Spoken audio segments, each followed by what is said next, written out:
dia 1º de julho, sábado, às 19h30, acontecerá aqui em nossa igreja o motoculto, em comemoração aos 2 anos dos motoqueiros Filhos da Promessa. Teremos a presença especial do reverendo Leonardo Lopes e do Ministério Reluz. Você é nosso convidado. Terça-feira, a partir das 20 horas, nós teremos aqui uma reunião de oração. Você é o nosso convidado especial. Natal é um espaço, uma ausência de som. Sua voz silencia, não perca o tom. Está aberta a integração para o coral da igreja.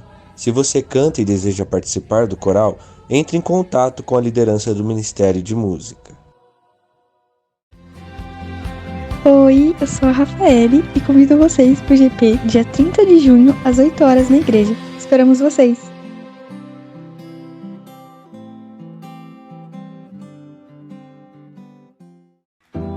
Talvez você não tenha se dado conta, mas cultuar a Deus é um imenso privilégio.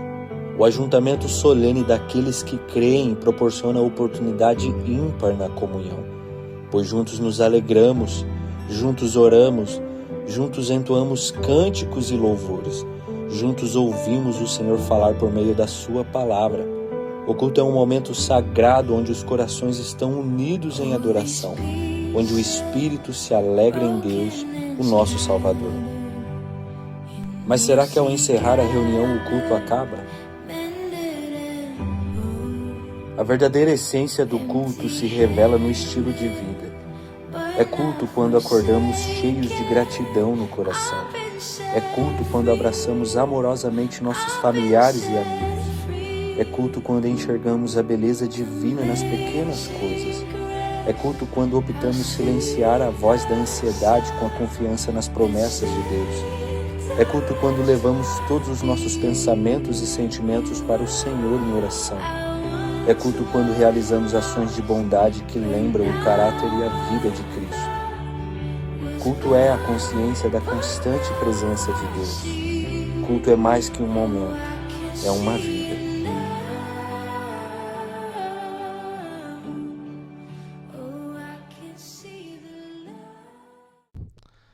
Cumprimentos, irmãos, na paz e no amor do Senhor Jesus. Amém?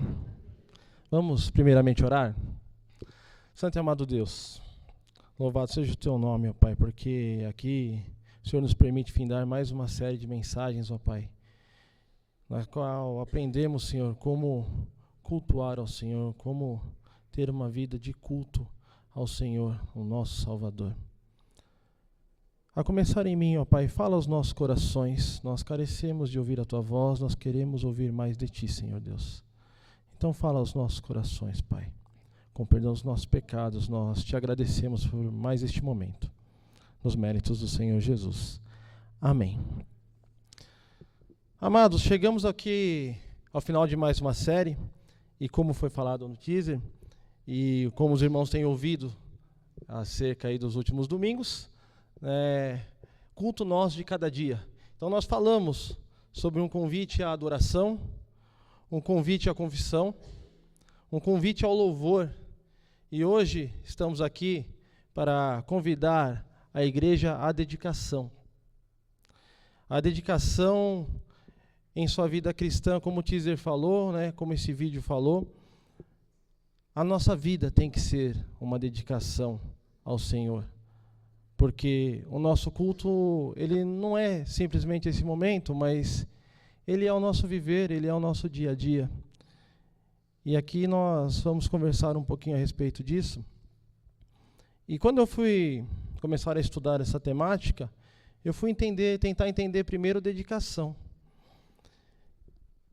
E aí comecei a pensar que para eu estar aqui nessa noite e conversar um pouco com os irmãos, eu precisei dedicar tempo e energia, e minha presença de joelhos conversando com Deus para poder trazer aqui o melhor que o Senhor me permitir para os irmãos. E a dedicação ela é aplicada em tudo o que nós fazemos na vida. Se você busca sucesso numa carreira profissional, você tem que se dedicar. Se você busca ser um bom pai, uma boa mãe, aqueles que já são pais e mães sabem o quanto exige dedicação. Se você quer uma formação específica, se você estuda para se formar um determinado profissional, é necessário muita dedicação e empenho naquilo que você se propôs a estudar. Se você quiser aprender a tocar um instrumento, como é difícil aprender música, então você precisa se dedicar. Se você quer se destacar em um esporte, e aquele que acho que todo mundo quer, inclusive eu, se você quer perder a barriguinha, tem que ter uma dedicação também, tem que se esforçar. Nós só nos dedicamos por aquilo que de alguma forma nos interessa, por aquilo que de alguma forma nos importa, nos faz ter vontade de almejar e de correr atrás e de buscar.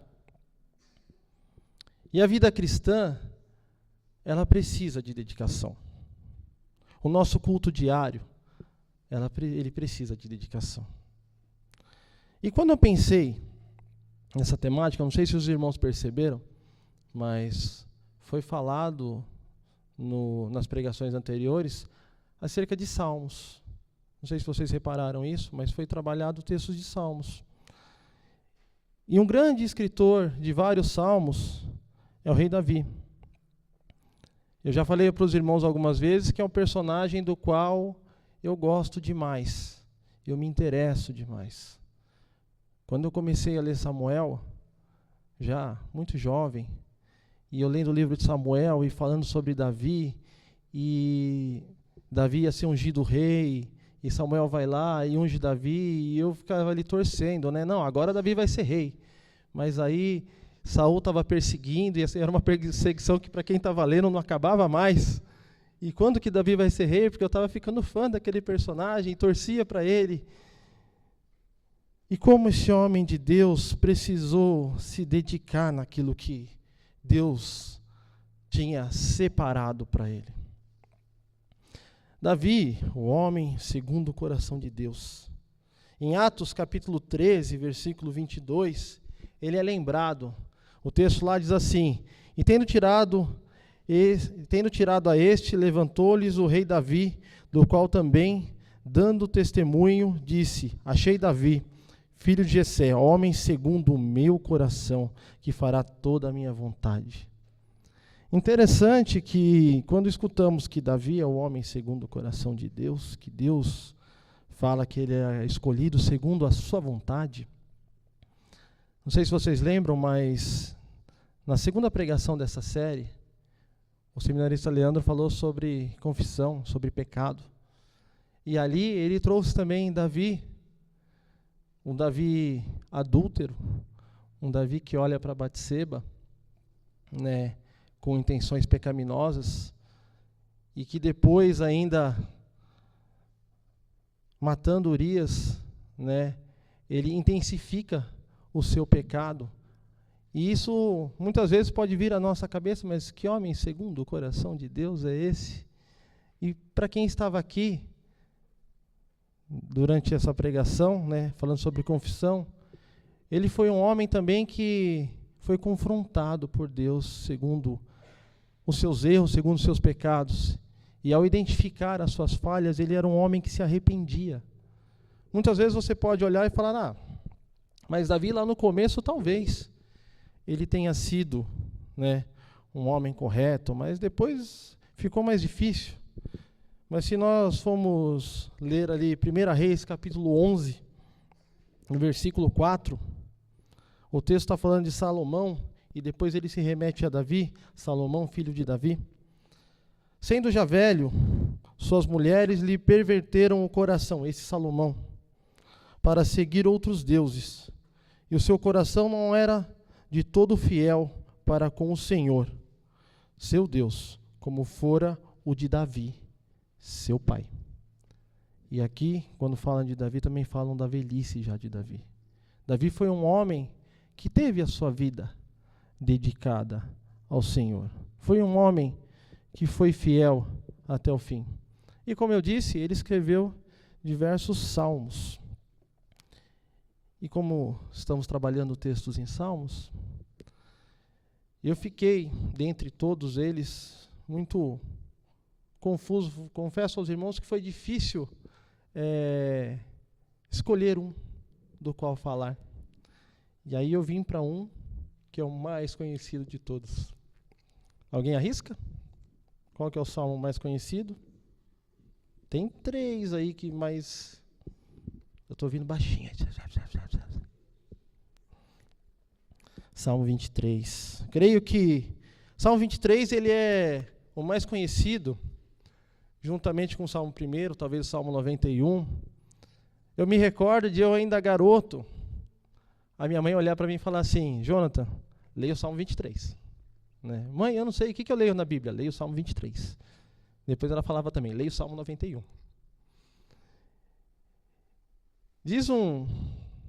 Disse um palestrante certa vez, e eu achei bem interessante essa história, que há um tempo atrás, há muitos anos atrás, houve um concurso de locutores de uma certa rádio, quando o rádio ainda fazia muito sucesso, faz tempo.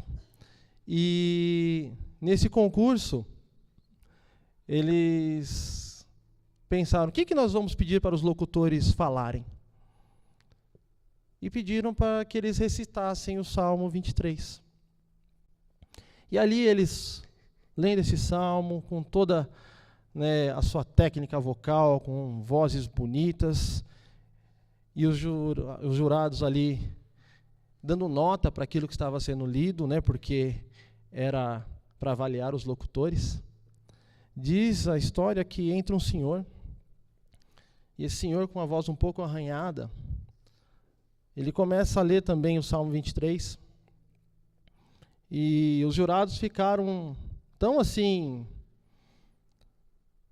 espantados, extasiados ao ver esse homem ler o Salmo 23, que até esqueceram de pontuar se ele estava indo bem ou não. E depois, indagados acerca de, nossa, mas por que vocês ficaram tão assim maravilhados com a leitura, com as palavras desse homem? E eles responderam, esse salmo, todo mundo lia e falava de um pastor. E todos eles leram sobre um pastor. Esse homem parecia conhecer o pastor. E isso nos deixou extasiados. Davi, o homem segundo o coração de Deus, escreveu esse salmo também. E Davi conhecia esse pastor. Alguns estudiosos dizem que Davi talvez tenha escrito esse salmo ainda jovem, porque ele vivia uma vida de pastor de ovelhas. Outros acham que talvez Davi possa ter escrito esse salmo em algum momento em que ele estava sendo perseguido antes de se tornar rei. Outros ainda dizem que talvez esse salmo tenha sido escrito quando Davi já estava com longa idade e queria passar aqui algumas de suas experiências. Fato é que esse salmo fala de uma maneira íntima sobre um pastor, sobre um bom pastor.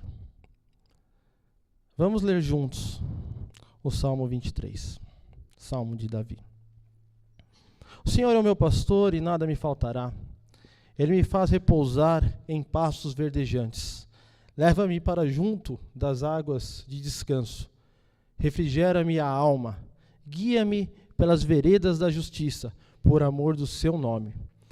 Ainda que eu ande pelo vale da sombra da morte, não temerei mal nenhum, porque tu estás comigo, o teu bordão e o teu cajado me consolam. Prepara-me uma mesa na presença dos meus adversários. Unges minha cabeça com óleo. O meu cálice transborda. Bondade e misericórdia certamente me seguirão todos os dias da minha vida. E habitarei na casa do Senhor para todo o sempre. O versículo 1, ele diz, como nós lemos, o Senhor é o meu pastor e nada me faltará.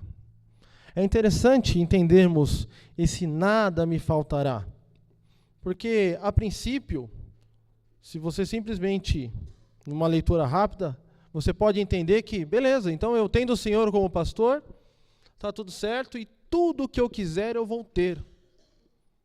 Eu não sei vocês, eu precisaria aí de pelo menos 1 milhão na minha conta, mas eu não tenho. Vocês têm? Talvez tenham, mas para mim é algo que está me faltando, mas eu não tenho.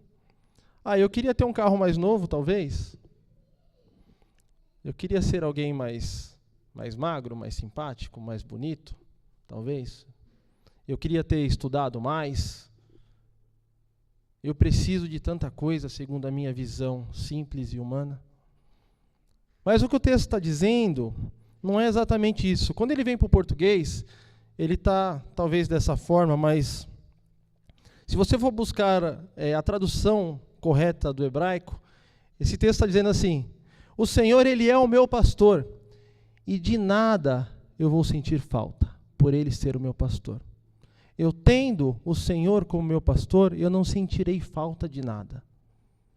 E aí, é uma pequena diferença, mas que muda todo o sentido. E aí você pode estar na condição que for, sentindo a falta de 1 milhãozinho, como eu falei, passando por momentos difíceis, passando por enfermidades, passando por toda e qualquer dificuldade, ou com toda e qualquer preocupação. Mas se o Senhor é o seu pastor, se Ele é o meu pastor, eu não vou sentir falta de nada, porque Ele me completa, porque eu confio nele. E o texto segue dizendo: Ele me faz repousar em pastos verdejantes, leva-me junto às águas de descanso. É um poema tão bonito. Ele é alguém, esse pastor, ele é alguém, então, que ele me leva a repousar em pastos verdejantes. Não sei se os irmãos têm muita ideia de como é ser pastor no Oriente Médio, como é ser um pastor naquela região em que Davi vivia, mas a vida do pastor era a seguinte: ele acordava muito cedo, às vezes não tinha nem clareado o dia, ele precisava levar as suas ovelhas, né, para um pasto, né, para um lugar no qual elas pudessem comer, tomar água. E lá é uma região muito árida. Então ele acordava muito cedo, contava as suas ovelhinhas. Tenho 100 ovelhinhas aqui, por exemplo, e agora vou fazer uma viagem. Às vezes ele pegava essas ovelhas e ele andava com elas, às vezes, por 2, 3 quilômetros para um local onde tivesse... E não era um pasto bonito, não, que nem a gente está acostumado a ver aqui, tá, gente? Aquele verdinho, né? Não, era um pouco de grama, era aquele clima, sabe aquele clima mais do Nordeste, que você vê um clima árido? Daí para pior um pouquinho, mas que tenha alguns arbustos, alguma coisa assim de verde. Então, esse pastor, muitas vezes, ele levava essas ovelhas para esse lugar, distante, onde tivesse algo de verde que elas pudessem comer e alguma coisa de água. Mas por que ele não morava num lugar assim, então? Porque o clima daquela época, daquela região, é um clima deserto, e às vezes lugares onde tem água, eles mudam. Às vezes a água aqui seca, começa a ter água ali, e esse pastor tem que estar atento a isso. E esse pastor, então, ele é aquele que de manhã cedo ele pega as suas ovelhas e ele leva elas para junto de águas de descanso. Por que águas de descanso? As ovelhas são animais totalmente passivos. Você vê que elas não têm garras, elas não têm presas. Ovelha não se defende. Muito pelo contrário, são animais muito medrosos, muito assustados. E a ovelha, para você ter uma ideia, se ela vai tomar água e a água está um pouco agitada, ela tem medo. Então ela não vai tomar aquela água. Ela morre de sede, mas ela não vai tomar aquela água. Por isso que tem que ser águas de descanso. Outras versões diz águas tranquilas. E esse trecho do texto nos remete que o bom pastor nos leva a sentir paz, a sentir conforto, a sentir tranquilidade. O bom pastor que não nos deixa faltar nada, ele nos traz tranquilidade, seja aquilo que você ou eu possamos estar passando. E o versículo 3 completa dizendo que ele refrigera minha alma, guia-me pelas veredas da justiça, por amor do seu nome. E é interessante que ele não faz isso por quem eu sou, ou porque eu tenho algum mérito, ou porque você tem algum mérito, mas o bom pastor cuida de nós por amor do seu nome, por quem ele é, pela bondade que já existe no coração de Deus. Porque essa é a natureza de Deus. Versículo 4. Ainda que eu ande pelo vale da sombra da morte, não temerei mal nenhum, porque tu estás comigo. Não precisamos ter medo, porque Ele está conosco. E esse vale da sombra da morte é bem interessante, eu estava pesquisando, e aquela região em que os pastores, né, levavam suas ovelhas, muitas vezes eles passavam realmente por vales, e por vales assim, nos quais caminhos, nos quais as ovelhas tinham que andar em fila, uma atrás da outra, e ele lá na frente, né? E às vezes ele ia, geralmente ele vai com um outro garoto, né? Um mais jovem, que vai mais ao fundo, e eram locais que facilmente alguém poderia escorregar. E seria uma queda desastrosa. Então, quando o texto fala o vale da sombra da morte, o pastor de ovelhas, e assim ainda é um pouco lá naquela região do Oriente, ele tem que realmente passar com suas ovelhas por lugares perigosos, para chegar a um ponto onde ele possa trazer elas para um local com água, com pastos verdejantes, como a gente já falou. E aí o texto, como nós lemos, diz: ainda que eu passe pelo vale da sombra da morte, eu não vou temer nada, porque Ele está comigo. E o texto continua assim: o teu bordão e o teu cajado me consolam. E essa parte é interessante porque o bom pastor é aquele que não nos permite ter medo, porque Ele está conosco, Ele cuida de nós, Ele está à frente, Ele nos guia. Mas Ele tem em mãos um bordão e um cajado. É interessante que quando o pastor está tocando as suas ovelhas, digamos assim, e não sei se os irmãos já viram o cajado, geralmente é aquela ponta mais circular, assim, né? E geralmente tem o tamanho, assim, da ovelha mesmo, porque se uma ovelha cai num buraco, ele tem como proteger ela, tem como tirar ela desse buraco. Ele tem como meio que enganchar ela ali e trazer ela para fora daquele buraco, salvar aquela ovelha. Então, esse pastor é aquele que, se você cai no buraco, ele está ali para te salvar.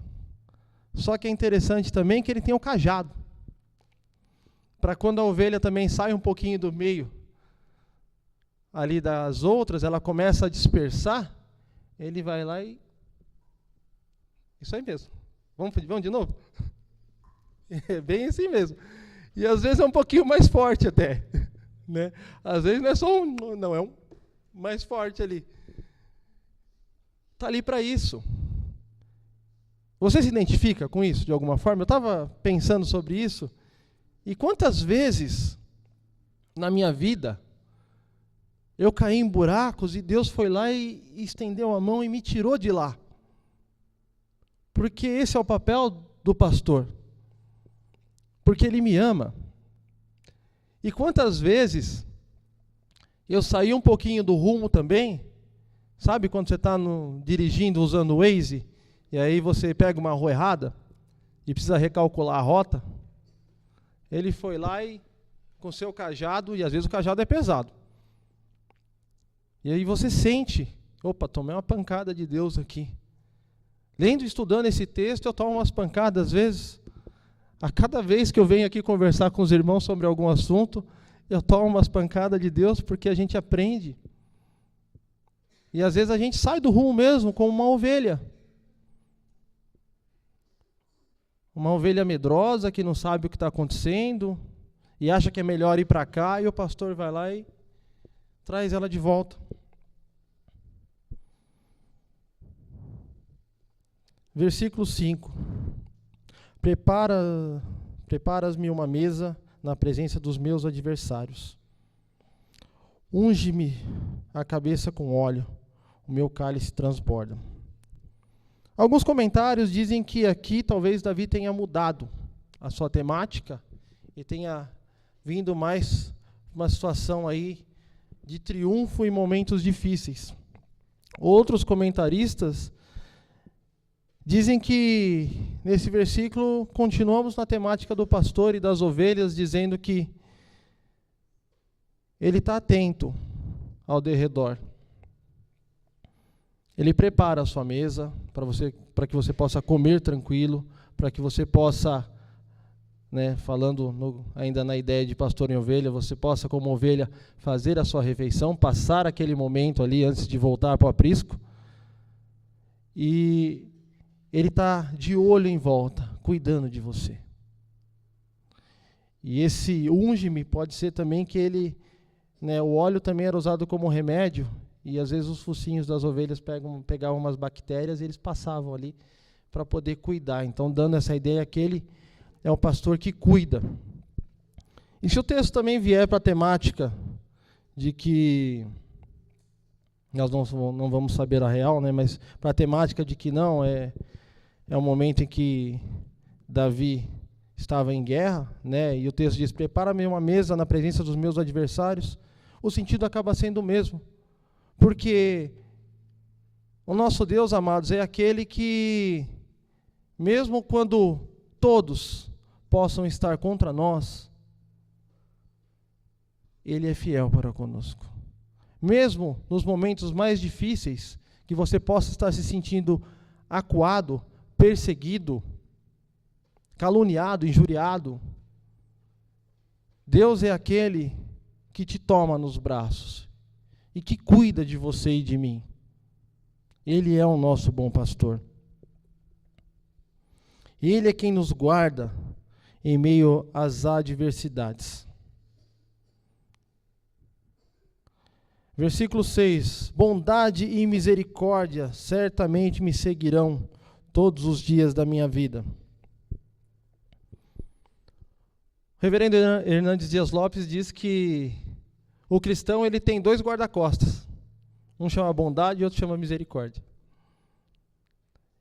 E esses 2 guarda-costas são quem cuida de cada um de nós, como diz esse texto, durante todos os dias da nossa vida. Uma bondade e uma misericórdia da qual nós não merecemos. A palavra fala sobre um pastor que, ao chegar com suas ovelhas e contar, ele percebe que uma falta. Então ele deixa lá as 99 e vai atrás dessa uma. E quando ele acha essa uma, ele se alegra, põe ela nas costas e traz com alegria. É interessante que muitas vezes ele possa estar tendo até prejuízo em ir atrás dessa ovelha que se perdeu. Às vezes essa ovelha pode ter sido machucada, pode ter pego carrapicho em sua lã, ela pode não servir muito mais. Mas ele se alegra e coloca essa ovelha nas costas, diz a palavra, e traz ela, feliz, porque ele achou aquela ovelha que estava perdida. Porque ele ama a sua ovelha. Deus, amados, é um Deus que nos ama. É um Deus que teria todos os motivos do mundo para olhar para mim e para você com olhos de justiça. Porque somos pecadores, nascidos em pecado, mas em vez de Ele derramar sobre mim ou sobre você a sua ira, Ele pega e fala, olha, está aqui Jesus, é Ele que vai sentir tudo isso aí. Eu tenho minhas filhas, né? A Beatriz está ali, a Alice estava aqui na frente, está na salinha lá. Eu não consigo me imaginar falando, toma uma das minhas filhas, ela vai pagar o preço de outra pessoa. Nós que somos pais, às vezes temos que nos segurar de vermos nossos filhos, às vezes um pouquinho injustiçados, seja na escola, seja numa brincadeira entre amigos, para não interferir. Silmara que eu diga, né? Porque é natural da gente, nós somos pais. Nós amamos os nossos filhos, nós queremos cuidar deles. Nós não queremos muitas vezes nem dar aquela batidinha de lado lá, né, como o pastor faz nas ovelhas, para dar o prumo para elas. Mas precisamos, e isso dói tanto mais em nós do que neles. Às vezes deixar o nosso filho, às vezes quebrar um pouquinho a cara, dói tanto mais em nós do que neles, não é? E o bom pastor, por amor a nós, entrega o seu filho, o seu único filho, porque Ele é bom e Ele é misericordioso. Ele não aplica a justiça a mim e a você, Ele aplica a Jesus.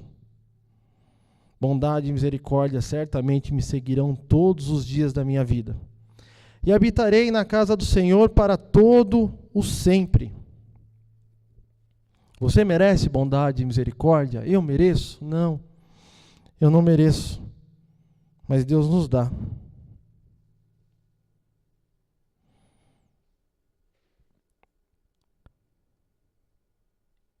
E o Salmo termina como eu acabei de ler: e habitarei na casa do Senhor para todo o sempre. E essa aqui é uma visão realmente escatológica, realmente de futuro. Esse bom pastor, ele me dá a segurança de saber que eu tenho um futuro, que a minha vida não se resume a esse momento, a essa terra, a este lugar, mas a minha vida, ela ainda vai vir na casa do bom pastor, na casa desse pastor que olha para mim e para você com bondade e misericórdia.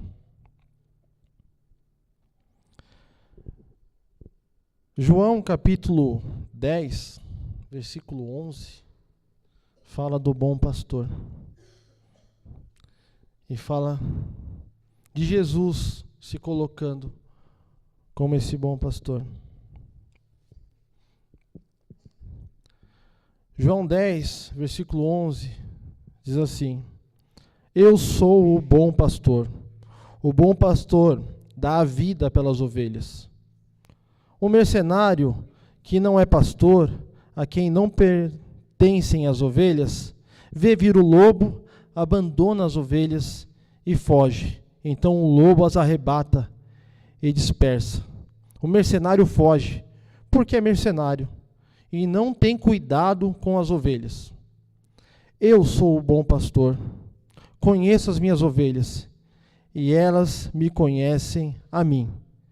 Assim como o Pai me conhece a mim, eu conheço o Pai, e dou a minha vida pelas ovelhas. E Jesus, de fato, deu a sua vida pelas ovelhas. De fato, Ele se entregou pelas ovelhas, Só uma curiosidade, o versículo seguinte, aqui, versículo 16, diz assim: ainda tenho outras ovelhas, não deste aprisco, a mim me convém conduzi-las. Elas ouvirão a minha voz, então haverá um rebanho e um pastor. E as ovelhas ouvem a voz do pastor. Eu estava vendo um documentário falando sobre esse tema, e é bem interessante. Lembra que eu falei que às vezes o pastor, ele passa por lugares onde tem um vale, então é um caminho, como se fosse um trilho assim, e as ovelhas têm que andar em fila. E o pastor, ele faz um canto lá, um barulho com a boca dele lá, e as ovelhas vão seguindo ele. E às vezes ele está subindo e tem um outro pastor voltando, com as ovelhas dele. E o outro fazendo a musiquinha dele lá. As ovelhas passam uma do lado da outra e elas não se misturam. As ovelhas desse pastor seguem com ele e as outras continuam com o que está descendo, porque elas conhecem a voz do seu pastor. Interessante também sobre as ovelhas, que elas se apegam ao seu pastor. Se um pastor de ovelhas, se o Fabiano é um pastor de ovelhas, e aí ele tem uma dívida comigo, ele fala, não, eu vou te dar aí 3 ovelhas para pagar essa dívida, a não ser que eu vá matar essas ovelhas para alguma finalidade, eu não vou aceitar essas ovelhas, porque elas são apegadas ao Fabiano. E elas são muito sentimentais. Ao estarem comigo, elas não vão me reconhecer como pastor dela, e elas vão entrar como se fosse numa depressão e vão morrer. As ovelhas são assim. Lembra que eu falei que às vezes sempre tem um pastor e sempre tem um moço junto? Por quê? Porque quando esse pastor mais velho às vezes for se aposentar, ou pode morrer, algo pode acontecer, tem um outro ali já vindo, no qual as ovelhas são apegadas. As ovelhas são assim. Que nós possamos nos apegar ao bom pastor e ouvir a sua voz. Tá, Jonathan, mas e dedicação? Davi era um homem de Deus dedicado ao Senhor. Ele era um homem de Deus que conhecia o seu pastor. Eu acho demais quando você vai ver Davi, quando ele está lá levando lá a marmita para os irmãos dele, lá o lanchinho para os irmãos dele lá. E aí Golias está falando um monte de besteira, um monte de groselha lá, e os soldados de Israel tudo ali com medo. E Davi olha e fala, quem que é esse incircunciso? Davi tinha esse tamanho aqui, gente, talvez um pouquinho maior, sei lá. Era um jovem rapaz, ruivinho, de boa aparência. Isso aí, para a cultura local, ele era aquele que não tinha credibilidade nenhuma. Jovem, ruivo, de boa aparência. O que esse rapaz está falando? E aí ele começou a falar e os outros ficam quietos. Vai que o rapaz ouve lá. E é interessante que ele está vendo Golias ofendendo não o povo de Deus, mas Deus. E quando ele vai se apresentar para Saul, dizendo, eu vou lá. E Saul fala, não, pensa bem, né, rapaz? Estou parafraseando aqui, tá, gente? Até onde eu lembro. Pensa bem, rapaz. Tem certeza que você vai fazer isso aí? Não, fica tranquilo. Quantas vezes já precisei lutar com um leão, já precisei lutar com um urso. Quem será esse aí? E ele confia em Deus, porque ele conhece o bom pastor. Ele conhece a Deus. E ele sabe que Deus está com ele. Ele não aceitou alguém falando mal do Senhor.